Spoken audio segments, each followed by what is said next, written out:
You're listening to Moon Monkey. On this episode, I'll be discussing the 2017 live-action remake of Ghost in the Shell, directed by Rupert Sanders. So this film is based on the 1995 movie of the same name, the animated Japanese film Ghost in the Shell, and takes some inspiration from that, but does try and create a new story. So the story here is Scarlett Johansson is playing a character known as Mira Killian. At the beginning of the film, she awakes in an unfamiliar cybernetic body and is told by the scientist that she was a refugee whose boat was attacked by terrorists. Only her brain survived, and they managed to put the brain into a sort of robotic body. The film then cuts to 1 year later, and she's working for Section 9, who are looking for a terrorist who's hacking into people's brains and killing the employees of Hanker Robotics, which is the company which put Mira's brain into this new body. After breaking into a kind of meeting where this hacker's hacking into people, Mira comes face to face, or sort of face to face, with the hacker, as the hacker's voice talks through another person and tells her not to trust Hanker Robotics. So this kind of sets up the central dynamic of the film. You have the mystery of what's going on with Hanker Robotics, Mira, who is built by Hanker Robotics, so does trust them and does trust Section 9. Should she be trusting them? Is there something weird going on there?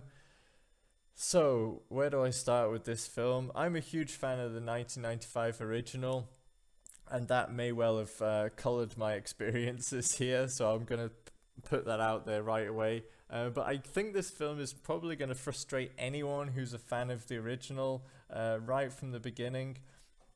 In the first 5 minutes of the film, we learn that this is a human brain in a cybernetic body, which basically completely throws out of the window the philosophy of the first Ghost in the Shell movie and series, where she has a cybernetic brain which makes all the ideas of identity, of humanity, relevant. That philosophy can't really be expounded upon here because she is a human brain. To all intents and purposes, she's still a human. There's really no difference between her and any other human other than the fact that her brain is in a robotic body. So basically, a lot of people have compared this with RoboCop, and that's what it is. You're essentially retelling the story of RoboCop rather than telling the story of Ghost in the Shell. So that was the first thing that right from the gate got me kind of annoyed about this, and I had to try and push that to one side while I was watching the rest of the movie. The plot of this, I didn't feel it was that strong. It did seem to come together for me in the latter half. I kind of saw where they were going with it. It wasn't a terribly interesting plot or original plot. It was essentially using the idea of amnesia. She can't remember her past. Of course, in the original movie, we don't really learn anything about her past. And even in the television show, it's really late on when you get the kind of explanation of how she came to be the Major, how she came to be a cybernetic individual. Here they really went with the origin story route of let's explain from the beginning what happened to her and let's set up her backstory, which to me it was never really the most interesting thing about the character. Even in the first, when you watch the original film, you don't know why she has a cybernetic brain or why they've built her or where she's from, but it doesn't matter. It's completely irrelevant to the story. So yeah, the first film does have a lot of confusing moments, I guess. There's a lot of politics in there and techno babble, and it doesn't, it can be hard to take in, but it does make sense when you think back over it. This story I just found so kind of illogical. So the loyalties of Mira and Section 9 and Hanker are so confusing and vague that most of the time you're spent trying to think, you've explained how she was built, but on the one hand you want her to have this sense of individuality and she can think for herself, but on the other hand you're completely ignoring why she would be loyal to Section 9. You know, how did Section 9 obviously asked for her to be built, but if she has individuality, where's her loyalty coming from? Where's her loyalty to Hanker coming from? That's an issue for me, and that might be completely wrong. Other people might argue about that. But basically, the problem for me was you never got a sense of why people were doing what they were doing. I'll probably get into spoilers here just because. But one of the things with Hanker Robotics as well, when you find out their nefarious scheme, it really made no sense to me. In a world where they have cyberization, where they are able to do these operations and give people cybernetic eyes and give people cybernetic qualities, why they would essentially be cutting people up and dissecting people for really no reason other than the fact that it's a kind of cruel and evil thing to do. But there was no need to do that. And again, it's one of those things that in the original, people have kind of embraced technology. There's still cybercrime, but there's no issue with technology. Whereas this film really goes the route of many modern, I would say, Western sci-fi films where technology is a problem, technology is an evil, it's constantly malfunctioning, it's constantly bad and wrong. Whereas the original, the Japanese original, really takes the view of technology is neither good or bad. Humans are what make it good or bad. Whereas this film seemed to be saying, the technology itself was a problem. So yeah, to summarize, basically it's kind of that typical Hollywood plot of there's a kind of evil corporation doing terrible things. The main character has amnesia, which is very convenient for the viewer because as she explores the world, we explore the world along with her, rather than just, like in previous installments, just throwing you in there and letting you pick things up as it goes along. And there's obviously the typical revenge plot in there, which again, like, the problem for me was they could have done any story. As you see in the standalone complex series, you could really set any story in this world. It's just your typical, cyberpunk world. You could do any police story, any story you want, anything interesting. And every previous iteration kind of has that creativity. They always try and they're always trying to tell new stories, even though they recombine previous elements. Whereas here it just seemed like there wasn't that creativity. It was just a story that, you've seen a lot of times. And I think this film had a few different writers, so the fact that one of them didn't have a creative idea is kind of depressing. The plot was really like the main thing, as I say, that let the film down. Just a lack of ideas and creativity. Okay, this is the point which I'm totally going to go off at the deep end about this film. And again, other people might disagree. If you're not a big fan of the originals, or if you haven't seen the originals, this wouldn't have bothered you at all. But it bothered me, so I'm going to discuss that. There are a few moments in this film which are obvious pandering, obvious fan service, where they're kind of throwing a bone to fans of the original and saying, hey, look, we've seen the original too, which didn't work for me. It's kind of, if you're going to do it, like, put something in as like a throwaway. Here it just seemed so just inserted as if to prove. It felt like they were trying to prove that they had seen the original and they knew what they were doing, even though from the characters and the plot it was quite clear they didn't know what they were doing. So one of these is Bato. He has the Basset Hound, which will be familiar to anyone who's seen Ghost in the Shell Innocence, and I believe even in the first series you do see it. But again, it was just thrown in there, and you see him with dogs in other parts of the film. But in the animated films, you get some sense that there was a reason for putting it in there.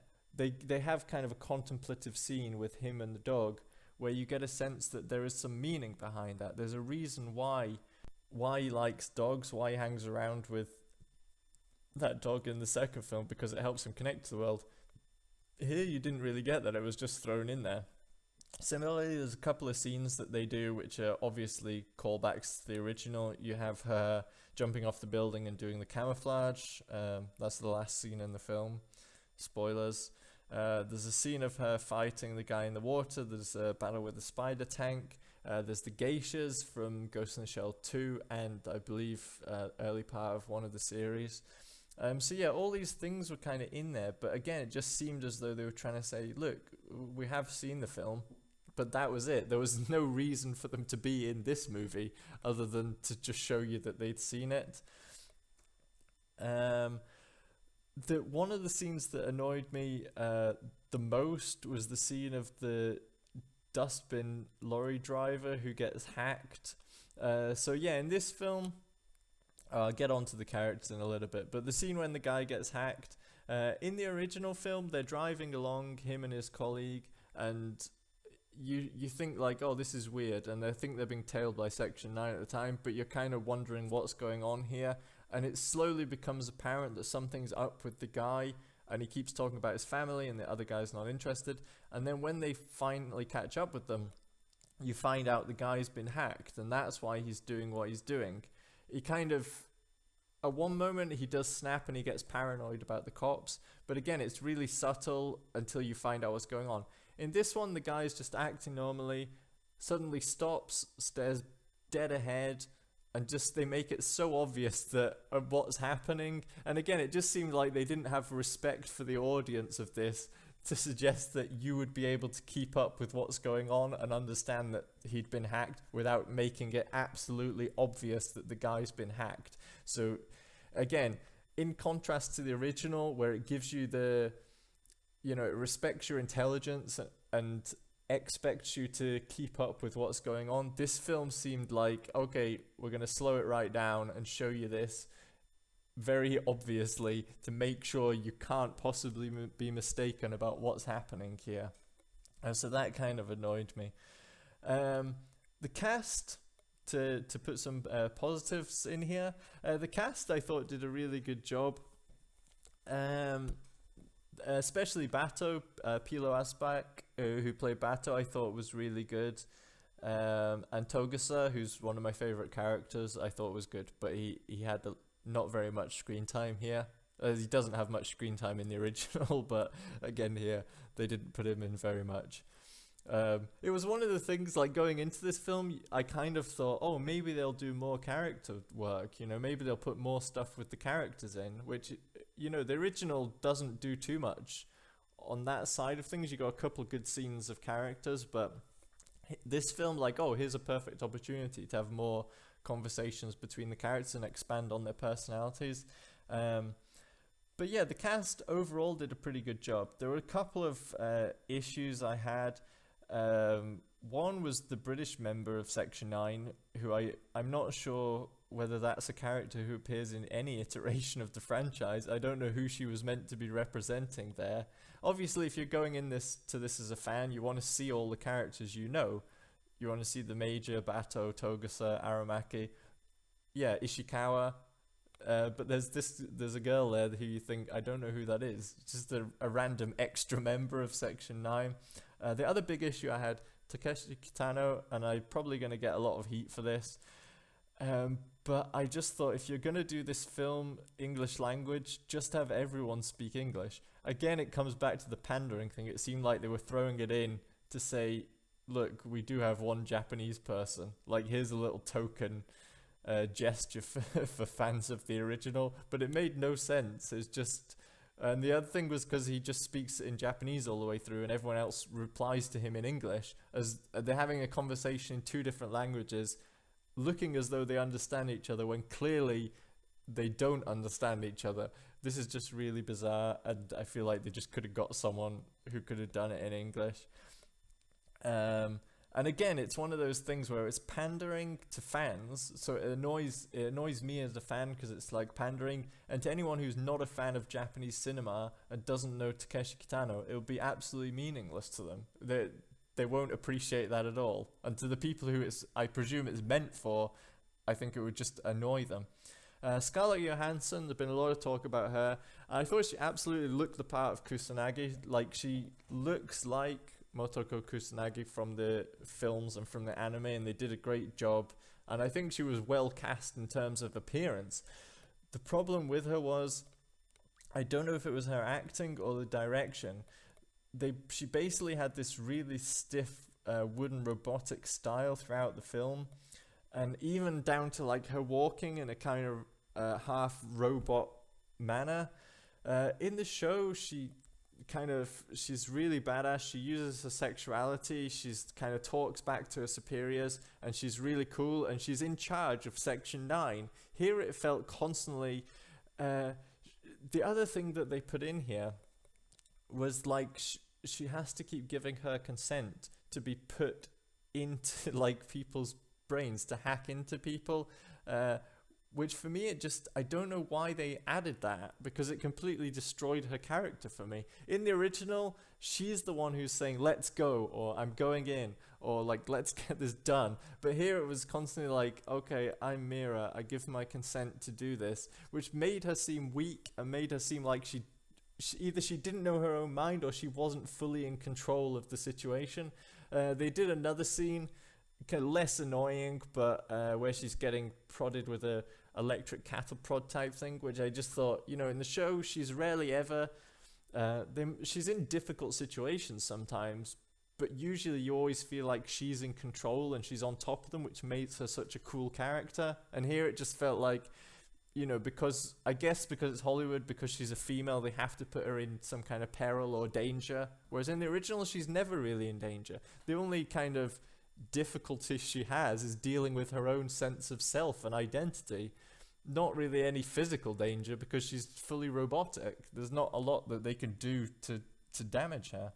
But again, I suppose that's the problem here with having a human brain in a robot body. So yeah, that was one of the things. Her character they didn't get right. Same thing with Aramaki. This is more for fans than non-fans, but I felt like his character was just 180 turn from the character in the anime. The character in the anime, like, he does have a rougher edge, but here they just made him a kind of gangster style figure, which may be kind of a reference to Kitano's previous movies, but I just felt like, that's not who the character is. The guy playing Ishikawa, again, not in it very much, but he was good. Togusa's good. Bato was good. But again, they don't have much screen time. Some of the best parts of the film, again, I know I'm being really negative here, but I will give it some credit. There were a couple of like brief sequences, mostly things what they'd copied from the original, but the costume design was pretty good, and the set design in places was pretty good. There was a scene when they all were kind of jumping out of a helicopter, and I felt like, that's the kind of film this should have been.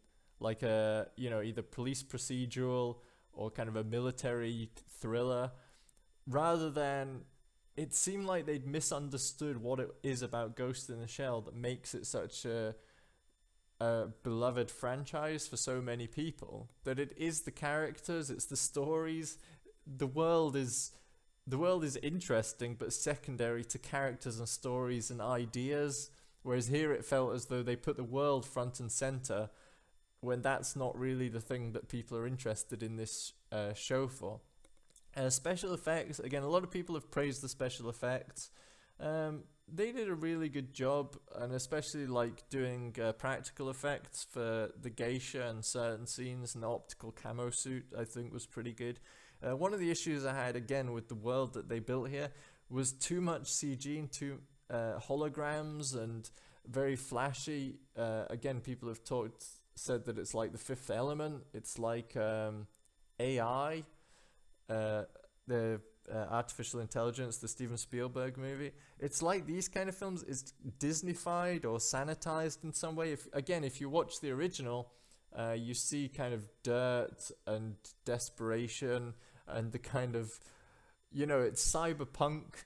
The second element of that is also important. You kind of have people living in poverty. You kind of have these rundown areas, the city, because it's about human problems. Like a lot of the TV show is about refugees. That's one of the big themes of that. Like it's a very political thing. Here you just have, very cleaned up cityscapes. The music, I don't really have a lot to say about the music. It's not as good as the Kenji Kawai score. It's not as good as the Yoko Kanno score from the show.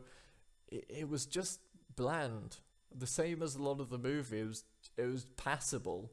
And that's one thing I've seen from other reviews of this, is it's passable. Like it's an alright movie. There's nothing special in there. There's nothing that you'd say, yeah, this really changed the way that I thought about movies, or brought some interesting ideas to the fore, or some creativity. It was just a really bland sci-fi action film. So yeah, really forgettable music, a disappointing story. Um, Again, this is something that's just me. Probably won't bother other people, but Hideo Kuze is also one of my favorite characters from the TV show, and he's the villain in this piece. They kind of merged Hideo Kuze from series 2 of Standalone Complex with the Puppet Master from the original film, so he's kind of a bad guy hacker. Again, like, his motivation made sense, but what the bad guys were doing was so ridiculous that, yeah, you almost just couldn't really care about it. If the plot had been like a little more sensible, then you might have felt bad, but it felt so ridiculous and cartoonish. The guy did a good job. I think it's Michael Pitt who played Kuze. Like, did a good job with the character, and like, some people have complained about the last 20 minutes of the film when it's revealed the truth about Mira Killian and Hideo Kuze. I didn't mind that too much. I didn't mind, oddly enough, one of the things that's annoyed most people, it didn't bother me too much. It was just silly, but maybe I'd completely given up on the film at that point.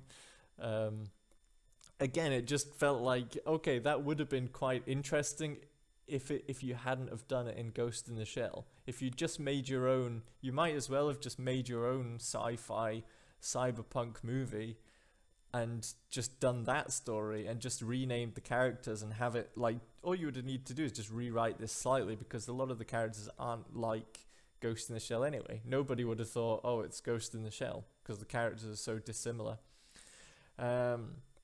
So anyway, overall, I don't think I would even recommend seeing this film. I mean, if it's on television, or you do get a chance to watch it, like, you might get, like, it kills a bit of time.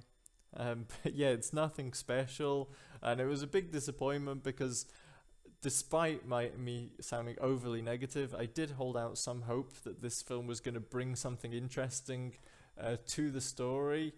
But it seemed like they just misunderstood the fundamentals of the character and the plot and what Ghost in the Shell and the world of Ghost in the Shell is really about. It seemed like they understood the kind of visuals without understanding, what the heart of the story should be. So anyway, that was my thoughts on the remake of Ghost in the Shell. I hope you enjoyed it. Remember to like and subscribe, and we'll be back with another review very soon.